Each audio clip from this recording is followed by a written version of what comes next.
Hello indulgers, Assalamualaikum, welcome back. It's Iti once again, and today I'm going to be sharing a very simple recipe on how I prepare my mince filling for my sambusa. So to begin with, I'm going to add a bit of oil into my heated pan, followed by 1.5 diced white onions.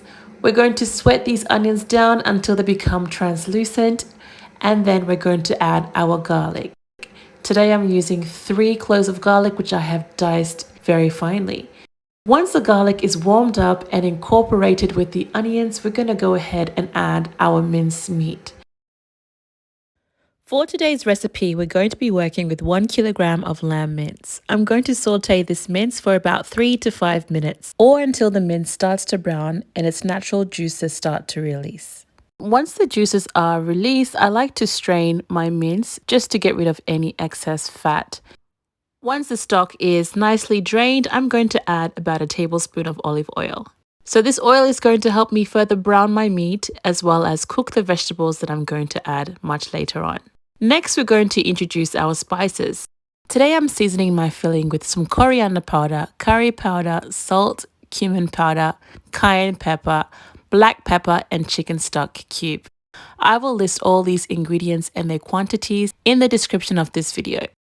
So go ahead and saute your mince until the spices are well incorporated and the mince is fragrant. Once that's done, add about a cup of frozen mixed veggies, some diced capsicum, both the red and green variety. At this point, the mince is fully cooked. We're just going to toss in the vegetables and saute for about 2 minutes or until they soften. This filling is so versatile, you can always adjust the recipe to suit your taste. Some great ingredients to add include potatoes, mushrooms, and cabbage. They go so well in this mixture.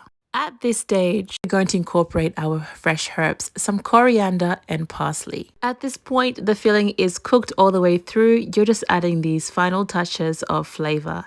And to finish, we're going to add some fresh spring onions for that final touch of freshness. And that's it for this recipe. I hope you enjoyed it and I really hope you try it out this Ramadan. I'll see you in our next recipe where I'll be demonstrating how to make your very own spring roll or sambusa sheets. And don't forget to check out my collection of Ramadan inspired recipes on YouTube.